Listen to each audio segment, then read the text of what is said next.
Bismillah. Assalamualaikum warahmatullahi wabarakatuh.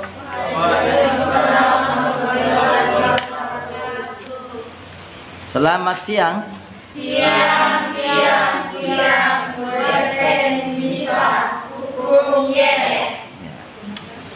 Terima kasih jawabannya.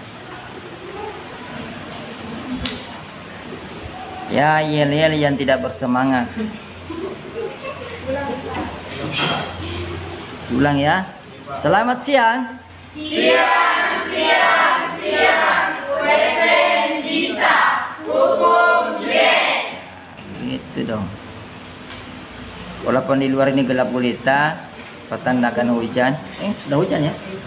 Gerimis. Nah, tetap semangat dong. Alhamdulillahirabbil alamin, wassalatu wassalamu ala asrafil anbiya'i wal mursalin Sayyidina Muhammadin wa ala alihi wa sahbihi ajma'in, amma ba'du.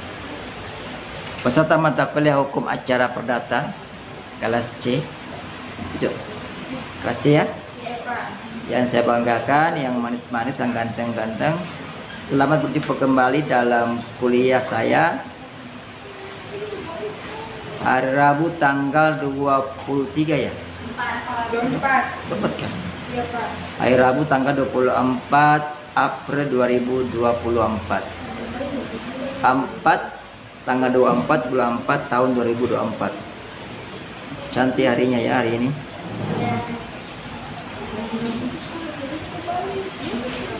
Sekarang kita sudah pertemuan, kalau tidak salah harusnya sudah ke-10 ya. Itu kah? Iya ya, harusnya 10. Tapi yang masuk berapa ini? Baru 8. 9.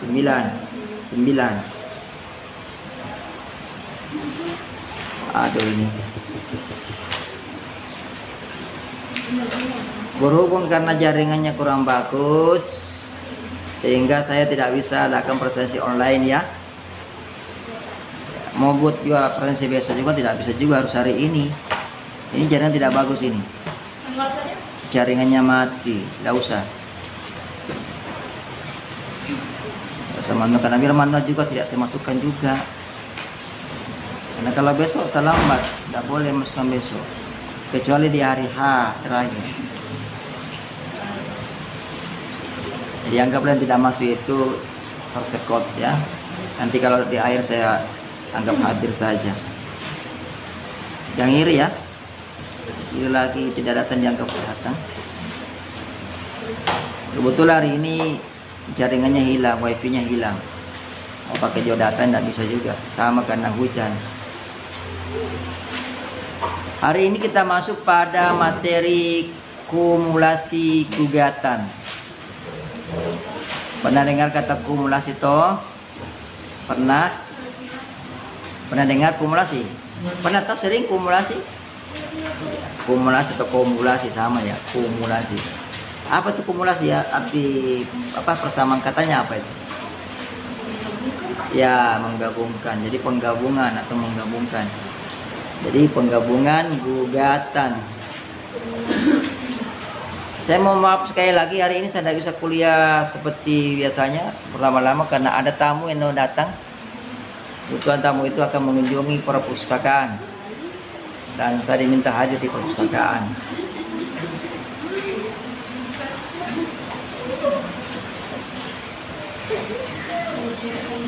Jadi kita kuliahnya mungkin setengah jam ya.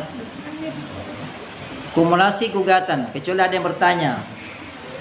Kalau ada yang bertanya mungkin bisa molor sampai 1 jam atau 1 jam setengah. Ada yang mau bertanya soal ini? Ada?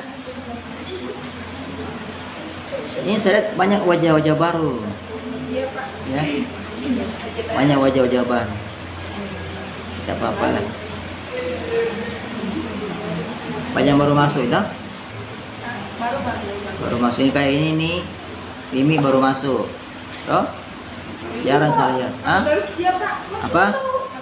Jarang masuk ini Mimi. Ini Mimi. Jarang masuk memang. Jarang masuk toh?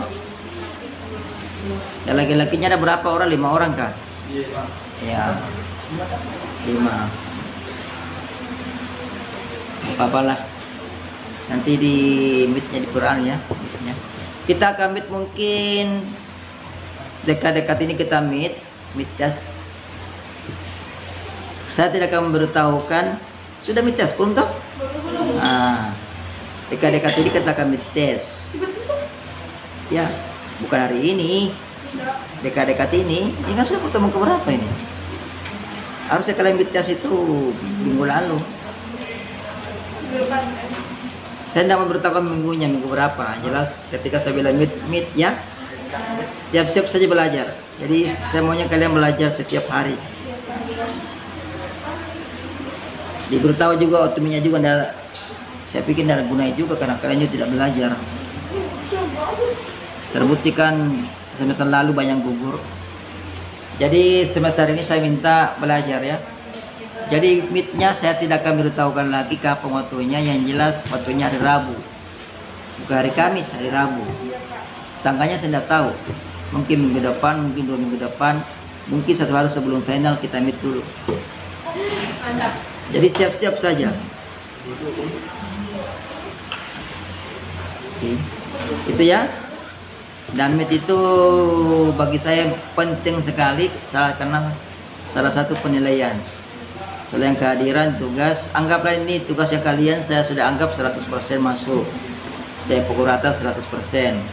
Kehadiran kalian juga anggaplah semua seratakan 100% karena ini kayak seperti ini. Hari ini jaringan kita error. Saya tidak bisa isi presensi secara online, maka ketika di hari akhir saya terpaksa harus isi semua hadir. Seperti itu. Jadi ini bonus buat kalian yang hari ini karena jaringannya error, maka hari ini saya anggap semua hadir. Bonus buat yang tidak hadir ya. Tapi kan tidak mesti juga lulus toh. Masih ingat tak? Kita punya hitung-hitungan hari pertama masuk. Masih ingat toh? Kalau biarpun hadir 100%, biarpun tugasnya masuk 100%, kalau meetnya tidak ada isinya, final ada isinya, maka hasilnya pasti juga error toh. Jadi belajar itu semua harus diisi full ya. Baik, kita masuk pada materinya, kumulasi ya. Kalau pada katanya adalah penggabungan. Jadi kalau kumulasi gugatan adalah penggabungan gugatan. Sudah pernah ke pengadilan? Belum pernah ya. Kenapa tidak pernah? Ya, harusnya kalian ke pengadilan itu, lihat-lihat orang bersidang. Itu hari ada itu orang bersidang itu. Acara perdata tiap hari.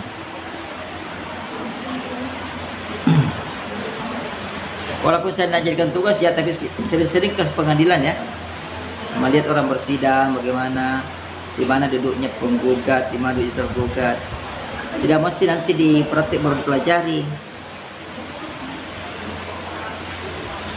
Ada pertanyaan sampai sini? Ada yang mau bertanya masalah penggabungan gugatan? Sudah ada gambaran apa itu penggabungan gugatan? Belum? Ada gambaran? Ada gambaran apa dimaksud dengan penggabungan gugatan? Ya jelasnya gugatan digabung ya. Gampang. Penggabungan gugatan adalah gugatan yang digabung. Saya masuk dulu intro dulu ya, pembukaan. Jadi dalam perkara perdata itu minimal ada berapa orang? Ada berapa pihak? Dua ya. Minimal ada dalam perkara perdata. Masa ada 2 minimal? Jadi kalau 1 tidak boleh. Ya? Ya? Ya? 1 bisa.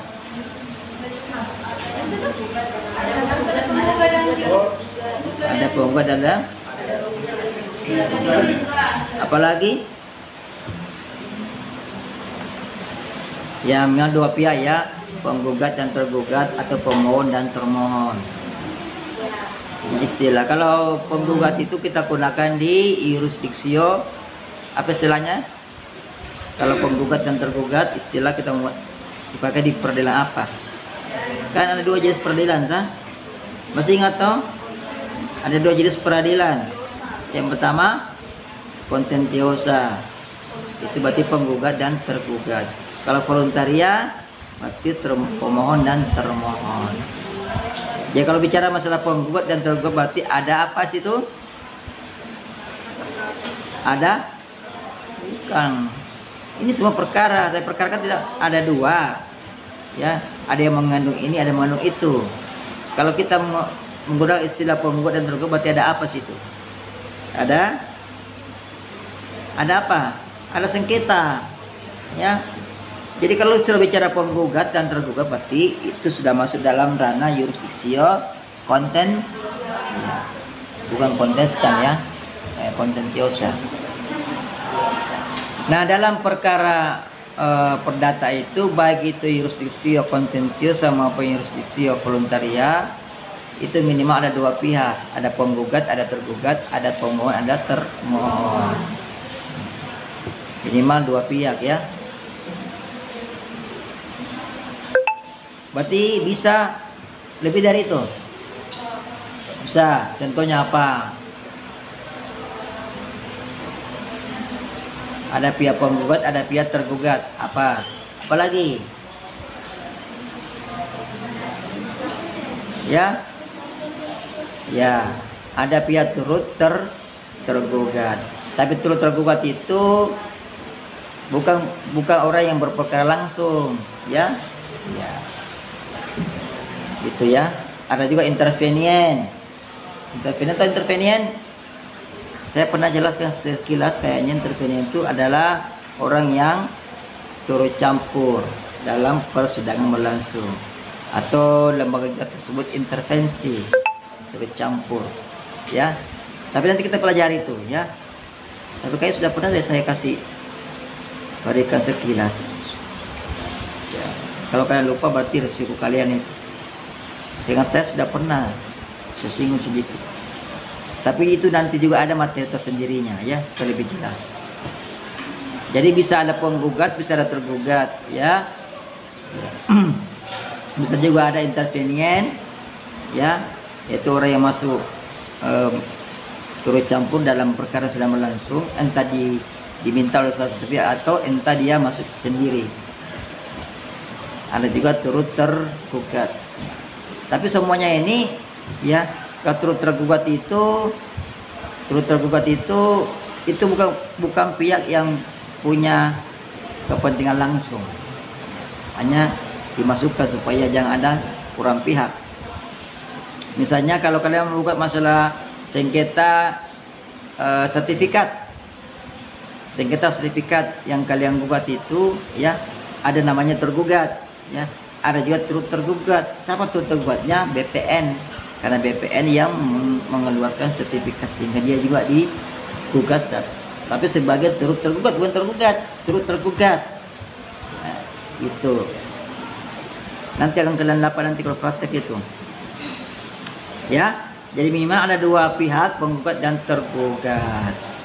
Nah masing-masing pihak ini, pernah kalian dengar istilah tergugat 1, tergugat 2, tergugat 3? Sering baca putusan tak? Pernah baca putusan? Pernah? Ya pernah. Jadi download tuh, banyak sekali putusan di internet itu. Download aja putusan, apakah namanya, putusan perbuatan melawan hukum, download banyak tersebar di internet. Nanti di download ya, dibaca. Jadi kita baca tergugat 1, tergugat 2, tergugat 3, atau penggugat 1, penggugat 2, penggugat 3. Itu ya. Jadi masing-masing pihak itu dapat. Jadi saya ulangi bahwa dalam perkara perdata itu minimal pihaknya ada dua, penggugat dan tergugat. Nah masing-masing pihak penggugat dan tergugat ini itu biasa terdiri dari lebih dari satu orang. Biasa tergugatnya lebih dari satu orang. Biasa ada tergugat 1, tergugat 2, tergugat 3 ya, dan seterusnya. Begitu pun penggugatnya, biasanya lebih dari satu orang juga, bisa penggugat satu, penggugat dua, penggugat tiga, dan seterusnya. Nah, kalau itu terjadi, maka inilah yang dimaksud dengan penggabungan gugatan atau kumulasi gugatan. Atau biasa pula dalam gugatan itu objeknya lebih dari satu. Objeknya lebih dari satu. Biasa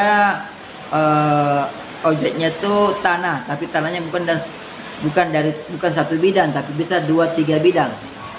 Ya. Bisa begitu. Nah, ini juga namanya adalah penggabungan gugatan atau kumulasi gugatan. Bisa dipahami sih, tak? Nah, kumulasi gugatan itu dibagi dua. Yang pertama kumulasi subjektif, yang kedua adalah kumulasi objektif. Gampang ini menandainya, sangat gampang. Yang mana kalau kumulasi subjektif, apanya yang banyak? Ayo. Kalau kumulasi subjektif, apanya yang lebih dari satu? Ya? Sengketanya. Ada lain? Pihaknya. Aduh, ingat. Di dalam perkara itu ada pihak, ada objek sengketa, ya. Jadi di dalam perkara perdata ada yang kita kenal para pihak, ada kita kenal objek sengketa. Terkait yang kumulasi ini, yang untuk membedakan mana kumulasi subjektif dan mana kumulasi objektif, tinggal kita lihat dulu pihaknya atau objeknya. Kalau pihaknya lebih dari satu, entah pihak penggugat atau entah pihak tergugat, itu namanya kumulasi subjektif.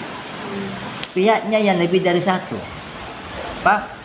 Di salah satu pihak itu lebih dari satu orang, atau kedua belah pihak lebih dari satu orang. Siapa itu? Kok tiba-tiba mundur?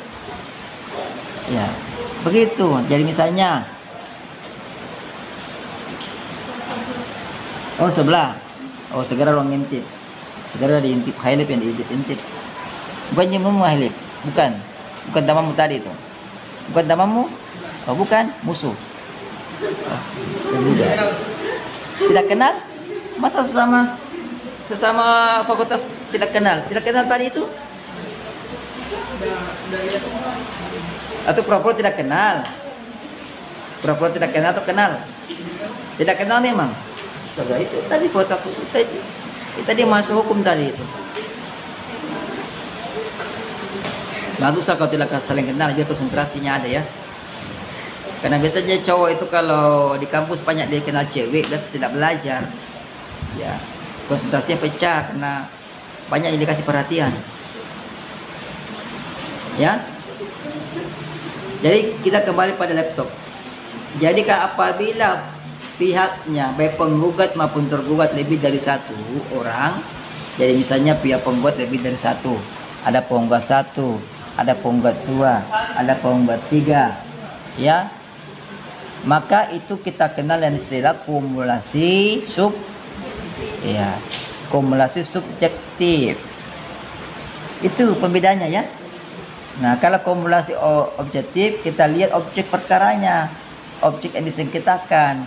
Kalau objeknya lebih dari satu, misalnya tanahnya lebih dari satu bidang, semua bersertifikat, ya, ada tanah dan sertifikat nomor 5, kemudian tanah lagi sertifikat nomor 3 dan sebagainya, maka itu namanya kumulasi gampang toh?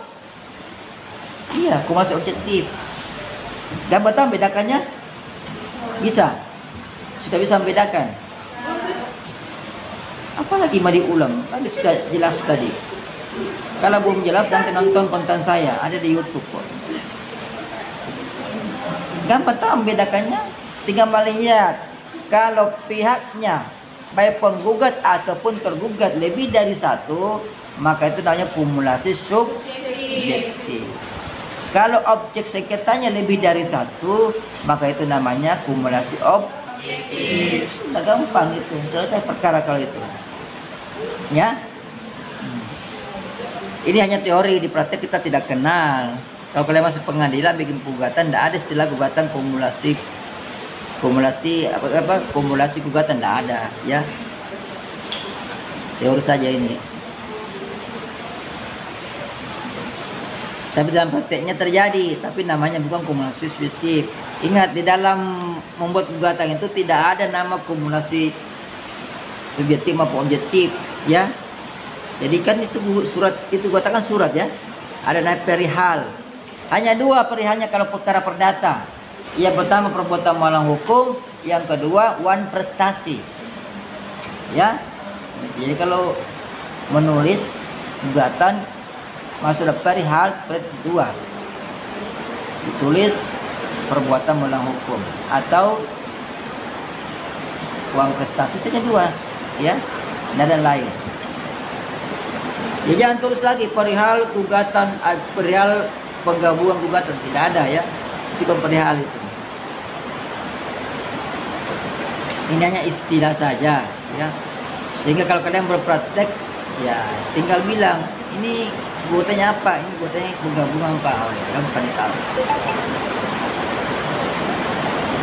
Ada pertanyaan sampai sini? Tidak ada? Hujan lagi ini, kalau saya bicara juga, saya yakin kalian tidak bisa dengar toh. Kalau saya bicara panjang lebar, ya. Apalagi hujan, kan tidak ada mikrofon. Ruang kita ini bukan ruang kedap suara, jadi suara yang dari luar masuk, suara dari dalam keluar. Saya tabrak-tabrakan. Oke, kita lanjut sebelum tambah hujan deras dan sebelum suara saya habis, ya. Nah, apa tuh? Ada syarat-syarat yang harus dipenuhi untuk bisa melakukan kumulasi gugatan. Ya, dengar, ya. Gampang nanti. Ada di konten, nanti lihat kontennya, ya. Jadi syarat pertama yang harus dilakukan agar apa? Syarat-syarat untuk melakukan kumulasi gugatan itu, yang pertama,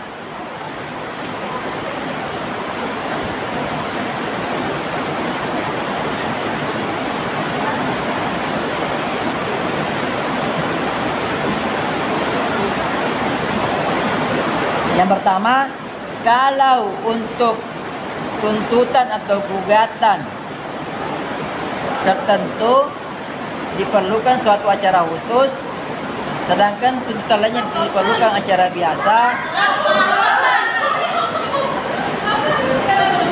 maka tidak boleh dilakukan penggabungan gugatan, ya. Jadi begini. Jadi syarat pertama yang harus dipenuhi supaya bisa menjadi ya hujan, aduh.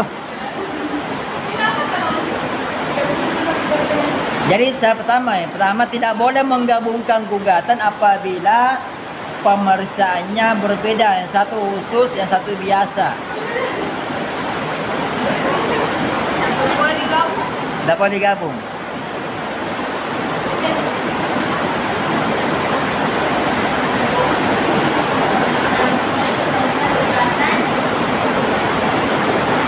Contohnya begini, yang satu perkara cerai, ya, yang satu perkara uang prestasi. Ini tidak boleh digabung karena antara cerai dan uang prestasi itu beda pemeriksaannya, ya. Kalau cerai itu pemeriksaan khusus, jadi periksa di pengadilan agama, ya. Ya. Atau kalau misalnya yang satu sengketa niaga, yang satu sengketa uang prestasi, itu beda juga, ya. Tidak boleh digabungkan. Kemudian syarat kedua, tidak boleh ini masih sama dengan yang pertama tadi, sebutannya hanya beda konteks, beda teks.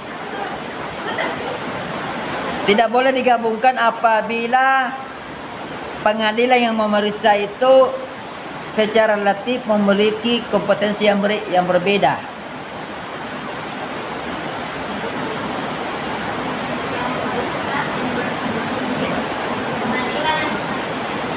Memiliki kompetensi yang berbeda.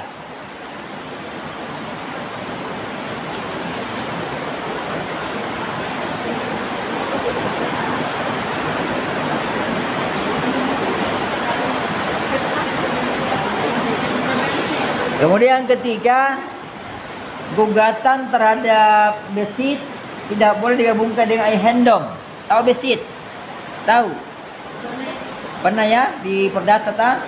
Jadi besit itu adalah suatu asas dalam perdata yang menyatakan bahwa barang siapa yang menguasai suatu benda dianggap sebagai pemiliknya, kecuali dapat dibuktikan sebaliknya. Ya. Tidak boleh digabung sama Dengan ayhendom. Tahu ayhendom? Ayhendom itu kepemilikan. Daa aygendom. Tulisannya aygendom. Bukan gendong, aygendom. Aygendom. Iya. Bukan Iya, aygendom. Mana saya pedul ke mana? gendong.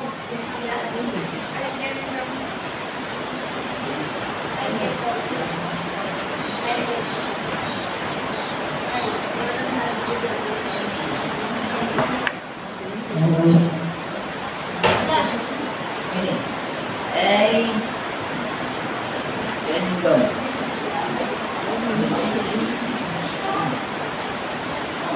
Ayhendom. Dibaca ayhendom.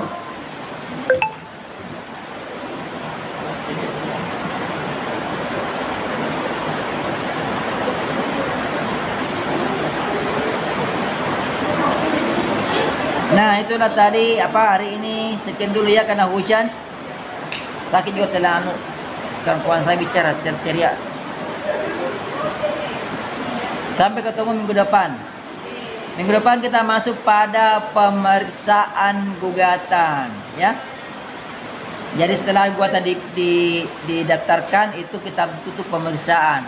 Nanti kita bicara akan bahas masa tahapan-tahapannya.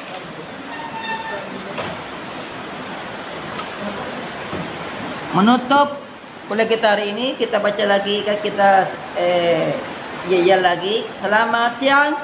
Siang. Wesen bisa. Hukum yes. Oke. Sampai jumpa minggu depan. Wassalamualaikum warahmatullahi wabarakatuh.